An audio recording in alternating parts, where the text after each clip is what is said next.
रमज़ान की तैयारी आसिफ किचन की भागदौड़। एक लड़की की कहानी।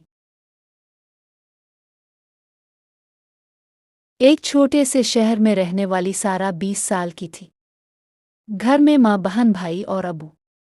रमज़ान का चांद नज़र आते ही पूरा घर जैसे जश्न में डूब जाता था। लेकिन सारा के लिए ये जश्न शुरू होने से पहले ही एक भारी बोझ बन जाता था। रमज़ान से 2 हफ्ते पहले माँ ने कहा, सारा बेटी, इस बार रमज़ान की तैयारी अच्छी तरह कर ले। किचन साफ करो, मसाले चेक करो, फ्रीज़र में चीज़ें स्टोर करो, मेनू प्लान करो। सारा ने सोचा, अच्छा है, रमज़ान तो बरकत का महीना है, थोड़ी सी मेहनत से सब आराम से गुजर जाएगा। लेकिन जैसे ही सहरी, रात के 3 बजे उठना, आटा गूंथना, पराठे बनाना, अंडे फ्राई करना, दही निकालना, चाय बनाना। अबू और भाई कहते, सारा जल्दी करो, अजान होने वाली है।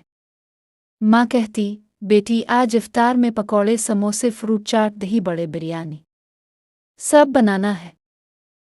सारा किचन में भागती रहती, हाथ जलते, पसीना बहता, लेकिन मुस्कुराहट बरकरार रखती।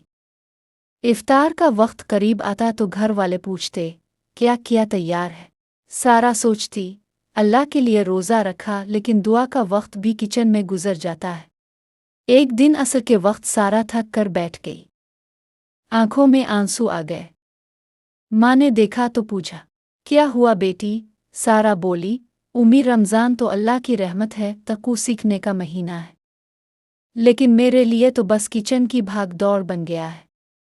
रोज़ा रखती हूँ, लेकिन तरावी में थकावट की वजह से नींद आ जाती है।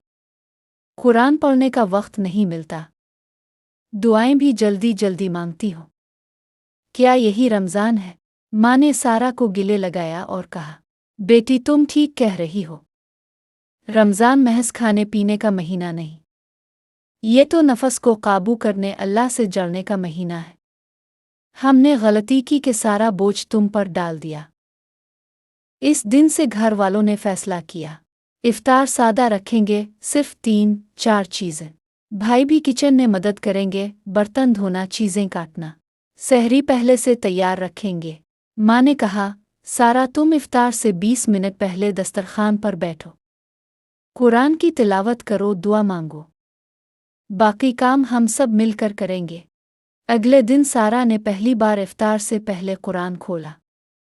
आंखों में सुकून आया, दुआ में रोई, आ अल्लाह, मुझे रमज़ान की असल बरकत दे। किचन की भागदौड़ नहीं, तेरी याद और तेरी रज़ा चाहिए। इस रमज़ान सारा ने सीखा कि तैयारी अच्छी है, लेकिन अगर वो सिर्फ किचन तक महदूद रहे तो रमज़ान का असल मकसद छूट जाता है। रमज़ान महज खाने का महीना नहीं, ये तो दिल की सफाई, नफस की तरबियत और अल्लाह से कुर्बत का महीना है। क्या तुम्हारे घर में भी यही भागदौड़ है? तो आज से प्लान करो, सब मिलकर काम करो, ताकि रमज़ान बरकत बने, मशक्क़त नहीं। रमज़ान मुबारक। माँ, रमज़ान की पहली रात की फ़जीलत बहुत अजीम है। अहादीस मुबारका की रोशनी में इस रात अल्लाह ताला अपने बंदों पर ख़ास रहमत नाजिल फरमाता है। एक रवायत में है कि जब रमज़ान की पहली रात होती है तो अल्लाह ताला उम्मत मुहम्मदिया की तरफ रहमत की नज़र फरमाता है, और जिस पर उसकी नज़र रहमत पड़ जाए, इसे कभी अजाब नहीं देगा। शयातीन जकड़ दिए जाते हैं, जहन्नम के दरवाजे बंद हो जाते हैं, जन्नत के दरवाजे खोल दिए जाते हैं, और फरिश्ते रोज़ादारों के लिए मग़फ़िरत की दुआएं करते रहते हैं। एक हदीस में इरशाद है कि रमज़ान की पहली रात अल्लाह ताला अहल क़िबला को बख्श देता है और जन्नत को हुक्म देता है कि तैयार हो जा, मेरे बंदे थकावट से निकलकर मेरे घर आएंगे। ये रात रहमत का आगाज़ है, गुनाहों की मुआफ़ी और अल्लाह की क़ुर्बत का बाब है। इस रात में ज़्यादा दुआ, इस्तिग़फ़ार, तिलावत और क़याम करें, अल्लाह की रहमत से फैज़ याब हो। अल्लाह हमें रमज़ान की पहली रात और पूरे महीने की बरक़ात से नवाज़े। आमीन।